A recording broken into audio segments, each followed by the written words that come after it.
Welcome to a Disney A special presentation. Ooh. Yes, that's what wolves sound like. we're your hosts. I'm Brandon, And I'm Krysta. Not actually wolf. you can sing the werewolf song. Well, you didn't see that movie. No. There's a werewolf song? Yeah, they go oh we own the night. Oh, okay, that's enough of that. If you want more, go watch the Zombies trilogy. But that's not what we're talking about today. We're already starting out strong. I'm already almost crying. I'm laughing so hard at you. You didn't see Brandon was dancing to the We Own the Night song. That song's been stuck in my head for like 3 days. Has it really? Oh yeah. Oh, that explains your mood. It's a something. It's a something. Yeah. Anyway, no, we're gonna be talking about a different type of werewolf that's on Disney Plus. Is it scarier? A little bit scarier, yeah. Kinda? A lot. Well, like in a different way. Oh, okay. All right. That's right. This is our very first special presentation. It's not coming out on our regular Monday. We're doing our own thing, just looking at Werewolf by Night. Special presentation for a special MCU offering.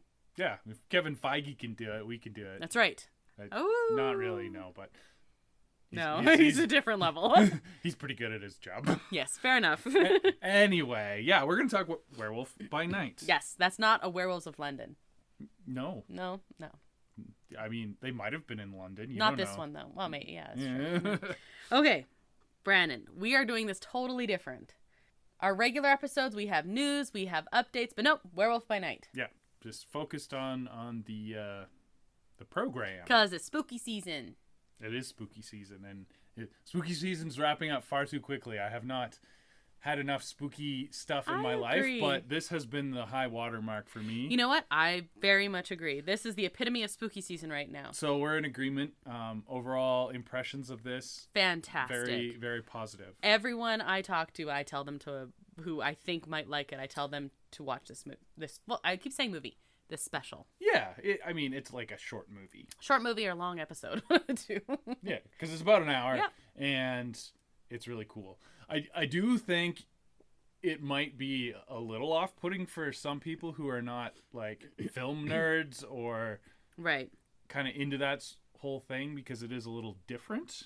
So do you want to, just talk about it a little bit? I was going to say, before we get into, analyzing too much or anything like that, let's just give a brief what's up. First of all, the trailer for this came out, and right away because I'm mostly hey, I like spooky season, I want to watch this show. The trailer came out and I was like, okay, I now have a new favorite thing I'm looking forward to, because it was insane. Well, yeah, so it had been rumored for a long time. They we're gonna also make this at some announcement, and then was not talked about again basically until the trailer came out. Right. And the trailer hit me like a ton of bricks, because it was almost a perfect trailer. It was, yeah, it was insane. And my other coworkers who like watching this stuff, but it was basically the water cooler talk of the next day after this dropped.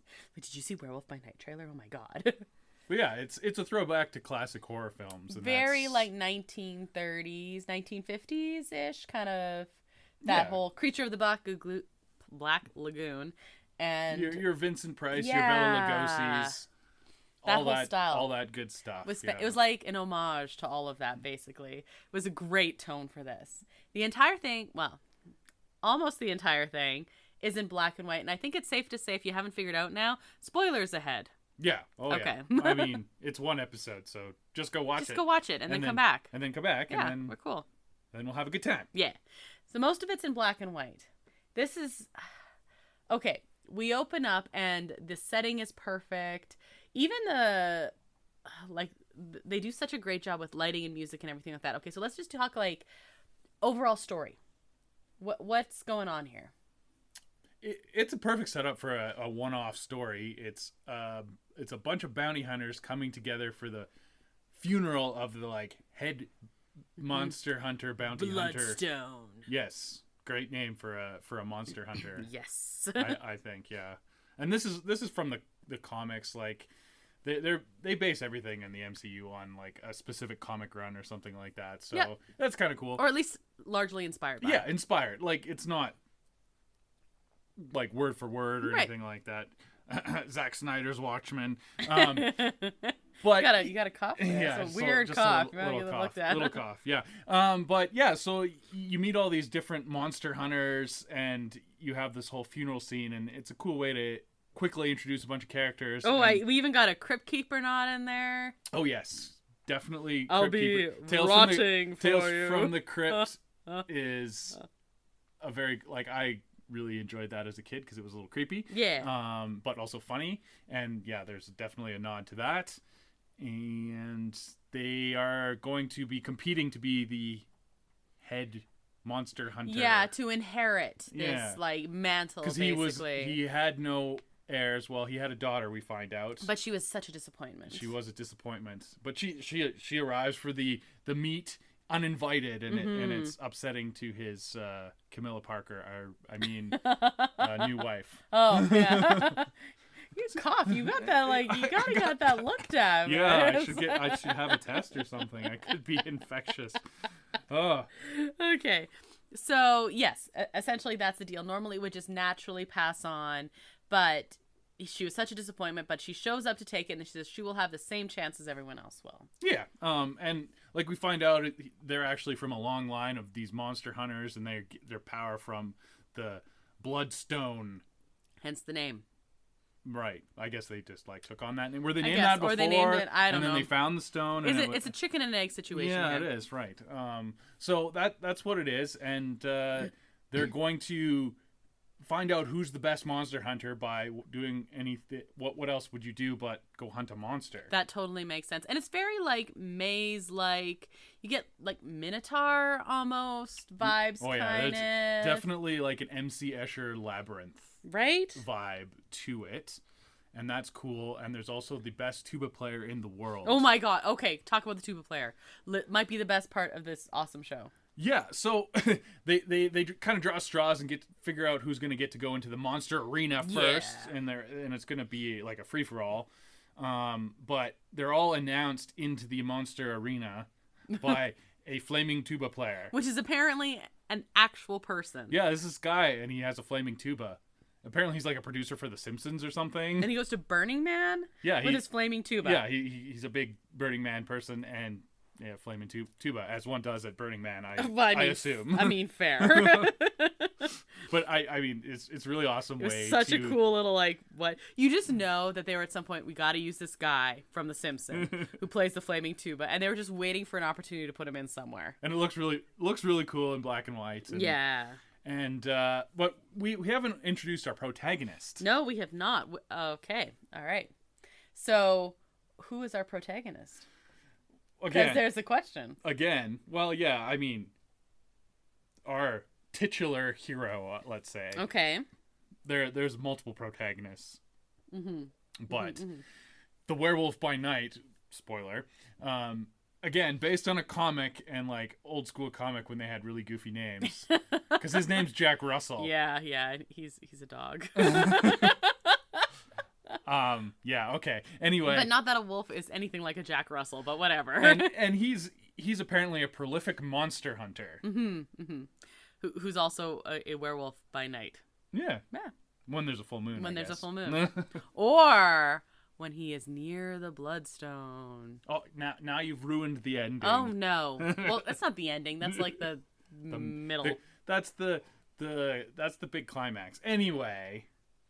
Okay. So yes, Jack Russell, he gets to go into the maze first. Okay, with the flaming tuba player leading the way. With the flaming tuba player, and we're exploring that with him. It's all very creepy. Yes. And suddenly he gets grabbed from behind through the shrubbery.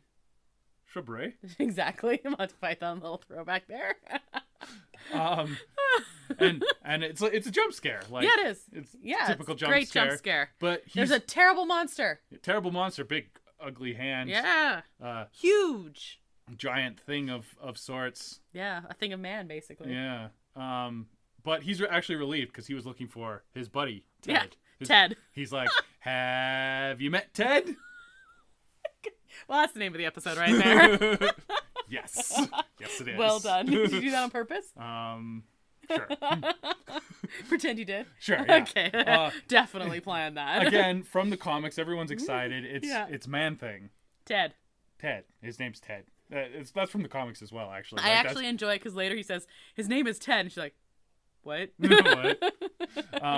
And Ted's this like hideous swamp creature looking thing. Very Creature from the Black Lagoon. But like even bigger and scarier. And he actually he's kind of like a natural.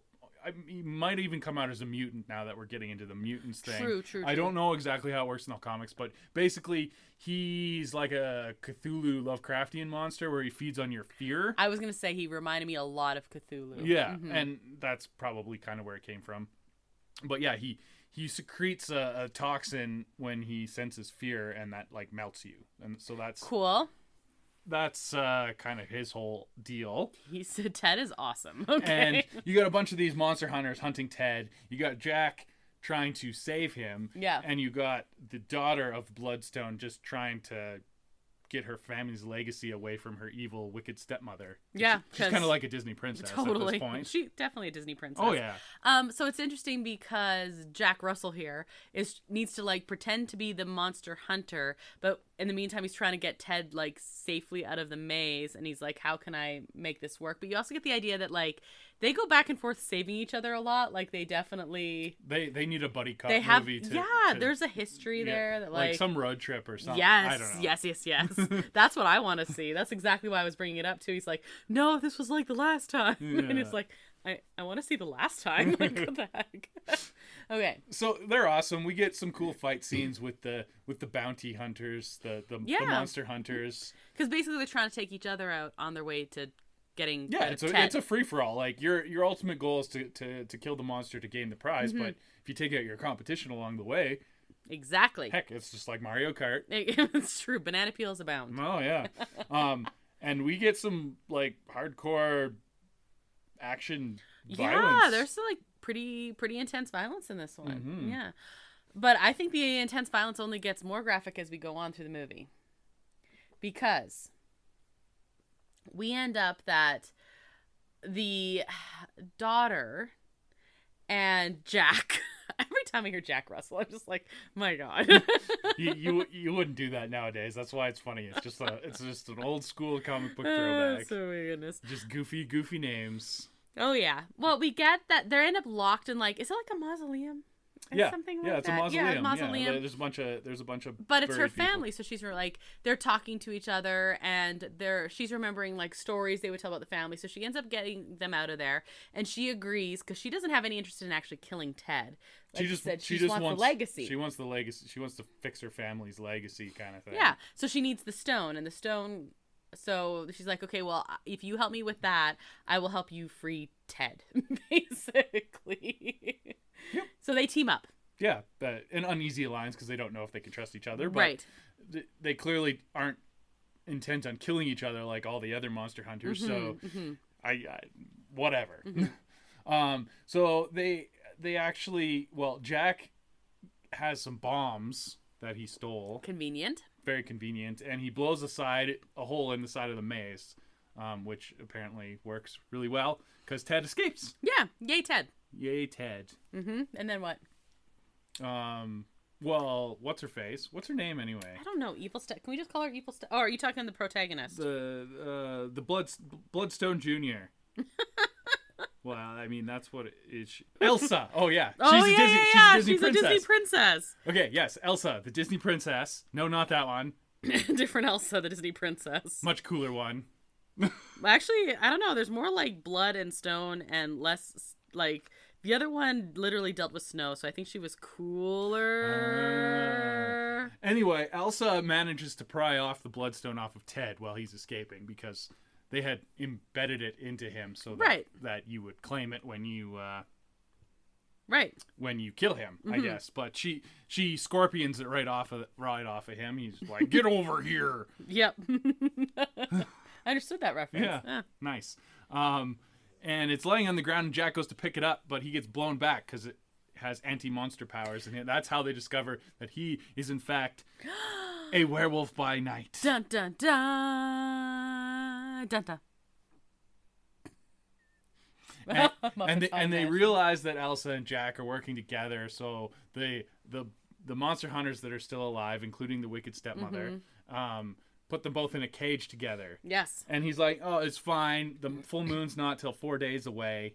So we'll be fine. We'll just escape here. And she's like, oh, you poor man. Yeah, she's like, you are dumb.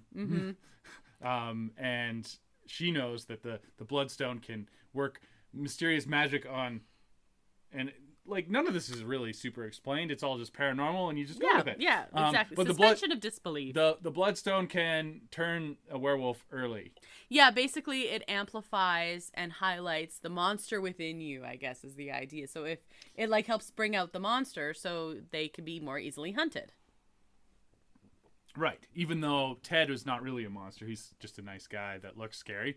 Yeah, well, that's the question is who's the real monster? Yes. Well, or it's like Dr. Frankenstein. It's like yes, thanks Mary Shelley. Yeah. It's like knowledge is knowing that Frankenstein was not the monster, but wisdom is knowing that Dr. Frankenstein was actually the monster. Yes. But not them. Yeah. Mm-hmm. Yeah. Because exactly. So anyway, they're trapped in a cage, and they make him turn into a werewolf, and we get a really cool werewolf transformation scene. This is the most important part of any werewolf movie. Okay, what's the transformation scene? Is transformation. You can't do it too cheesy, but you can't. I don't know. It's hard not to make it cheesy. It's a big thing. So tell me how they did it in this one. Well, pretend I didn't see it. They did it a really interesting way because they did it in like a no cut take, zoomed in on Elsa, with shadows playing over her, and it's just really well done. Apparently, it was all practical. Oh my god, that's they could have crazy. CGI'd it. No, they did it all practical. And she's just her fear is getting worse and worse and worse. Just an over the top, like old school black and white. It's insane. Actress reaction. So good. Just really good. So right before when he realizes he's about to turn, she's locked in there in this cage, right? And he grabs her and like starts sniffing her, very dog-like. And even when he's like scratching at his ear, it's very dog-like. He's got a little bit of dog mannerisms. Yeah, for sure. It's really cool. And he says like he's hoping that if he smells her, he'll remember her and not attack her. So he's like, I'm really sorry. I can't. I'm not in control when this happens, but I'm gonna try really hard not to attack you. Basically, I kind of like you. I'm not. Yeah. I don't want to eat you. Yeah, basically, like you helped me. I'd like to not tear you apart. Literally. And like he doesn't want. He doesn't want to hurt anybody. Apparently, he locks himself in a room when he turns into a werewolf once a month, or twice a month in a blue moon. Right. Okay, so crazy awesome transformation scene. I loved it. I thought this was so good. Worked really well, especially in the black and white and something kind of worked because he doesn't immediately tear her limb from limb. He actually escapes out of the cage. Yeah, and you can kind of tell.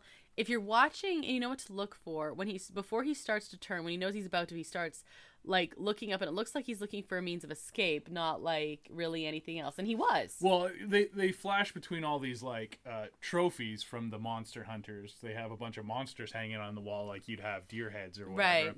And it looks like he's looking at those and you're like, oh, I'm going to be one of them. Yeah. But he's actually looking for places to hide. Exactly. Is the general gist of it, I guess. But he escapes the cage and massive action ensues. This was intense. Yeah, okay. It's like one of the best action scenes we've gotten in the MCU in a long time. Yeah, actually, I think so. Like visceral action scene. You got like lots of the big CGI stuff. Yeah. Outside of like maybe Shang-Chi on the bus. Shang-Chi on the bus was really cool. I was like, there was a big action scene, of course, all the Spider-Men fighting and stuff, but that was not real. That was not practical. Yeah, not visceral, and it was just fun. Crazy CGI. Yeah. Yeah, I might have liked this better than Shang-Chi on the bus, honestly. Shang-Chi on the bus. It was really good. Okay, anyway, keep going. So he's hiding.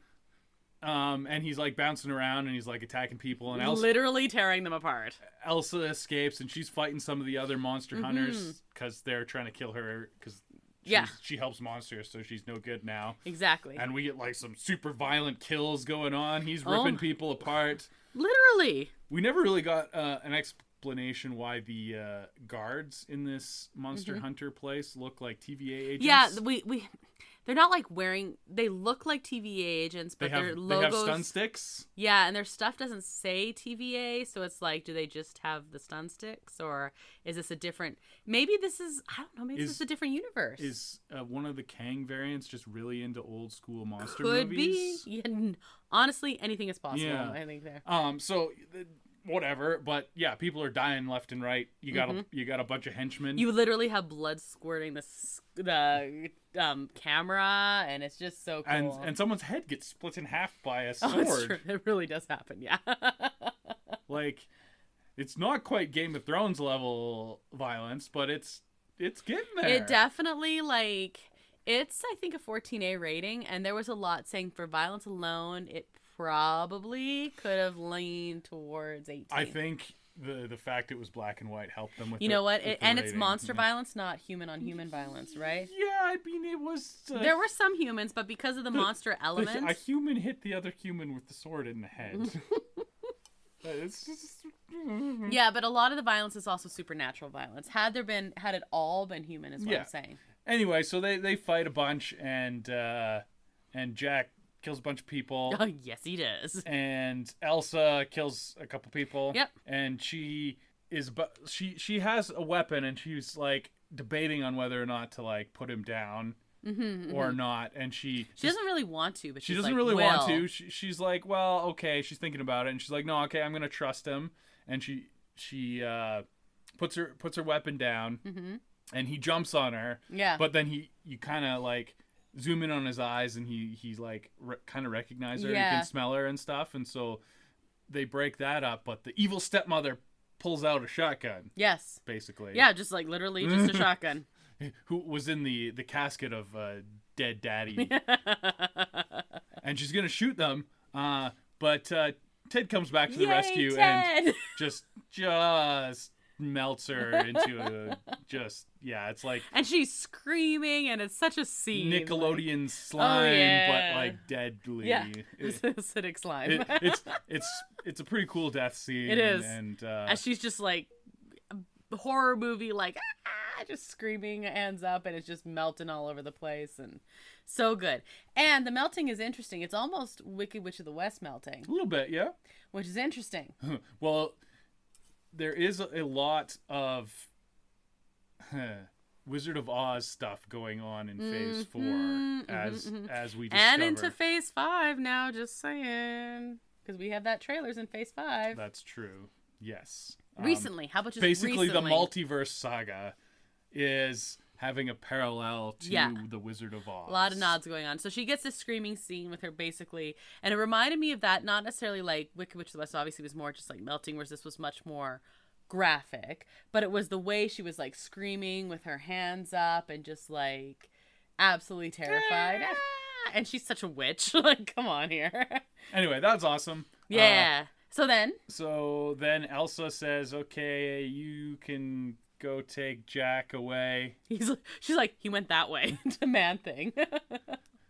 Yeah, because Jack's still a werewolf. He escapes, and Man Thing goes off with him. And we cut to them.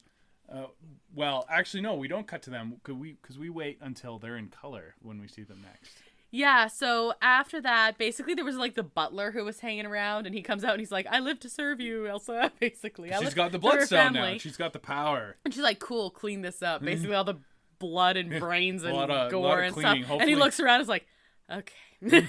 Hopefully he has like a maid service on speed dial. Well, I think his thing was, I will clean it up if it means you're not killing me next, right? Because he was aligned with stepmother there for a bit. Yeah, he's just a timid little butler dude, though, yeah, so. And then she sits down, has the bloodstone in her hands, and the bloodstone is cool because it's the only thing throughout this whole thing that's been in color. This is like a nod to all those other great black and white movies. Like, the obvious one is Schindler's List, right? When you have the red in anything, like the red girl's coat and so on. There's been lots of things. Yeah, exactly. Do one little splash of color in black. And this has been the black bloodstone. and white, including, like, say, WandaVision did. Oh, yeah, the blinking red light on the toaster, or it's just been, it's red was in WandaVision too, was the color.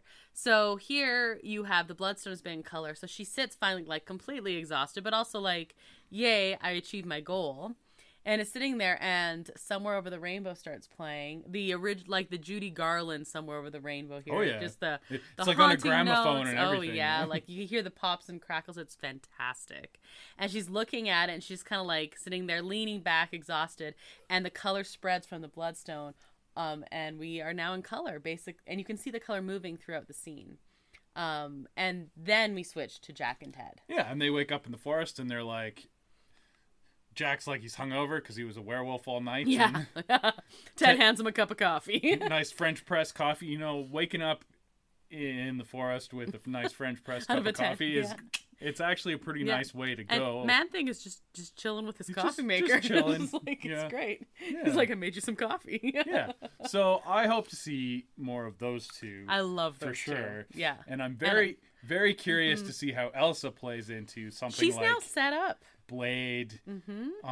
There was some talk of having a Blade cameo in this originally. I think I remember hearing that, yeah. And the writer said, well, no, we want these characters to have like their own spotlight. Yeah. They don't need to be overshadowed by So originally a I heard Blade. it was like a scheduling thing, but they said no, if Blade's showing up for a cameo, then it's a Blade cameo. The whole thing is a Blade cameo. Which is kind of what I was worried about with Daredevil and She-Hulk, but they handled that pretty well. But that was the series, not a yeah. So you have more time to do that. But so what do you feel about all this? I loved it. Also, I wanted to mention, we've talked a lot about how cool this was shot and everything. First, this is the directorial debut, by the way. This director is Michael Giacchino. Is that how you say that? I would say so. Like that? Yeah. So he's like a composer. He does music and stuff. He's won awards. He did Up. Oh, his big thing was Lost. But he did, and he's done Attractions and things like that. But an Oscar for Up, an Emmy for Lost, 3 Grammys, Ratatouille, Lost. He also was on video games, television. Anyway, he's done all that stuff, and he had never directed anything until this. Around a lot of movies, and just clearly has an appreciation for film. But it's almost like it's like an homage to movies, right? This specific style of movie, which lends itself so well to like a werewolf movie. Yeah, no, just wonderful. I need to see more stylized stuff like this. I want to see like the Midnight Suns. We have Moon Knight now. Yeah. They set up Black Knight in the Eternals. That's true. movie The Eternals, the end of the Eternals with there. Jon Snow. It's Jon Snow. Okay, it does not matter what his name is. He's got a big sword. Yeah, he knows nothing. He's Jon Snow. Okay? Pretty sure. Yeah. Literally the same guy. I want to see more of this. Yeah, awesome. Well, the thing we keep mentioning about these series, like the full series, I mean, is that they have this room on Disney Plus where we're gonna do like a family Christmas special, and we're gonna do like a dark, almost horror thing with Moon Knight there, or we're gonna do like a family comedy, or we're gonna do a lawyer law show comedy, like a sitcom-y kind of thing. And they get to play with all these genres, and I mean, especially if you're doing a special like this, even more so. Like, they leaned into it and it worked so well. I really liked it. I really like it. It gives me hope for the future of Disney Plus content. It seems like they want to do more of these special presentations. We have another one. Yeah, we have another one coming up next month. So before you know, like right away here. Yeah. We have a Christmas one coming in the end of November. And I think we'll do another little special presentation episode for that too. I think so too. What did you think of the acting before we wrap up here? It was good. It was good. Do you know, did you recognize any of them? No, absolutely not. Okay. So I kind of was like, hey, what's that guy from? The guy who voiced, the guy who was Jack Russell, has done voice work for Disney before. Okay. He was in Coco. Oh, okay. Yeah. I mean, that makes sense. Yeah. And then he's been doing some other shows. But you know my favorite thing is? He has set up foundations. He's Mexican with Diego Luna. Oh. They're buds. They work together. He's my new second favorite. I really like Diego Luna. Okay. Diego Luna can cross over to the MCU anytime. Anytime now. You know, a lot of characters have done it. I'm just saying. But yeah, basically the acting was, I thought, really good. They went for it for everything. Yeah, no, they did. Like that That's what you needed to do. The reaction shot during the werewolf transformation scene by that actress was worth the price of admission alone. Oh, yeah. So just that scene. Most of which they showed in the trailer, quite frankly. It's over the top, but like in the best possible way. Like it's over the top, but it's supposed to be for that genre and that story. Yeah, no. And that's what, if they're going to be super stylized like that, they need to go for it. And they went for it, and it 100% worked because they know what the hell they're doing when they trust their directors and actors and writers and everything else. So big thumbs up on Werewolf by Night. Literally one of my favorite offerings from Phase 4. Ooh. One of. Yeah. I have a lot of one-ups, it's the most easily digestible because it's only an hour. Well, that's true. But I'm talking like TV shows. It's not my favorite, WandaVision. But I'd say it's in my top 5. Yeah. And there's a lot of TV shows and stuff it's competing with now. Yeah. And it's because it's not a series. It doesn't have any There's no room for errors. Yeah. There's no room for errors, and there's no room for errors. So that's true. It stuck the landing, and it deserved it. All right. Anything else to add? No, I'd Hey, Brandon, now that Marvel has spooked us all, let's find out which Werewolf by Night character you are. And just so you know, these are all in black and white, all these questions, nice. Right? Okay. I hope I'm the dead guy in the coffin that's rotting for you. Rotting for you. Yeah. Okay. How would your monster hunting companions, your BFFs, describe you? Are you charismatic, cunning, adaptive, vicious, worrisome, or emotional? I am cunning. You are cunning. I was like, I should just answer this. Choose a hunter from Werewolf by Night to work with. Are you Joven? He's like crazy Scottish guy. Are you Azarel? I don't know how to say that. Yeah, that. Or so who invited Gozer the Gozerian to the monster hunting thing? Yes. I'm pretty sure that's Gozer. That androgynous monster hunter is Gozer, or David Bowie as Gozer. He just wants to know who is a god. Yeah. I don't know. I don't really want to work with any of them because they're not really trustworthy. Right. I thought Joven had the coolest. He was fun. The funnest one. Not trustworthy at all. No. And he flat out was like, "I'm gonna try and kill you later." Yeah. But choose the monochrome image that speaks to you. Okay, so the first one is like trees. The second one we have lit candles. The third one's a cityscape. The fourth one is a close up of a rose. The fifth one is like a skull, and the sixth one is a pair of hands. Interesting. Yeah, this is all like creepy imagery. Very disconcerting, but it doesn't translate well to podcast. No, it doesn't. I'm going to go with the candles. Nice. Okay. Choose a classic Halloween monster. Vampire, zombie, goblin, ghost, skeleton, or werewolf. Let's go with vampire. We're far enough away from Twilight that vampires can be cool again. That's totally. I just read the what is it? The Sookie Stackhouse books. And you started. Yeah. You got through one of them. Yeah. The Vampire Chronicles. Vampire Chronicles. I'm still working on Lestat. I slowed way down on my reading because school started. And there's a new series of the Interview with the Vampire. That's supposed to be really good. Yeah, I've heard that. There's really good reviews about that. Choose a song that gives you spooky season vibes. Somebody's Watching Me. Little Dark Age. Thriller. This is Halloween. Dollhouse, or All the Good Girls Go to Hell. And I have the singers for all this if you want. It's got to be Thriller. You can't go wrong with Michael Jackson. Yeah, that's the second best one on that list. The Nightmare Before Christmas song is on that list. Come on. Michael Jackson's better than Today at school, just so you know, was Thriller Day, and they had a like a hunt for Michael Jackson images, and they played Thriller the entire morning as kids were coming in before the school started. Just on a loop? Yeah, but I mean, it's a really long song, so it is a long song, yeah. Choose a Marvel character to go trick-or-treating with. Tony Stark, Wanda Maximoff, Shuri, Loki, Peter Parker, or Shang-Chi. I mean, I wouldn't mind going with trick-or-treating with all of them. Yeah, I was like, they'd all be great. Tony would just buy the candy and, like, just stay home and drink a martini. That's true. But no, I want to go trick-or-treating with Wanda. Because she has the best Halloween costume. Yeah, her old one. No, she's this Sokovia fortune teller. Yeah, great Halloween costume. I'd be the Mexican wrestler. Yeah, Vision. No problem. I could do it. What is your monster hunting weapon of choice? Battle axe, crossbow, sword, spear, hand-to-hand combat, or magic? Oh, I'm gonna take magic, man. You have magic available to you? I was gonna say crossbow because like crossbows are pretty easy, but if I have magic... Yeah, forget everything else. And which of Bloodstone's magical features would you most like to possess? increased strength, protection from monsters, or lifespan longevity. Ooh, lifespan. Okay. That's good. You are Jack Russell. Woof. You're Jack, the one and only werewolf by night. You've got a real knack for deception and trickery, but you only ever use it for the greater good.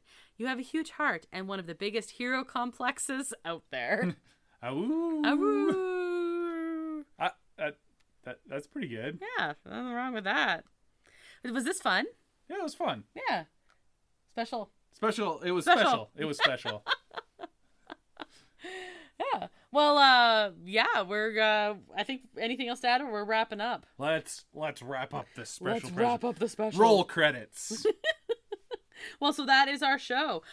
Hang out with us because we're going to return to our regular scheduled programming on Monday. Halloween. Which is tomorrow. It's true. So check it out then because we're going to be talking about scary stuff. Hey, is Werewolf by Night going to make this list? It's pretty scary. It is pretty scary. Yeah, we'll see. We'll see. It might be, yeah. We'll see. All right. So join us then. So I'm Krysta. And I'm Brandon. And until the next adventure, TTFN, ta-ta for now. Thanks for listening to Disney, eh?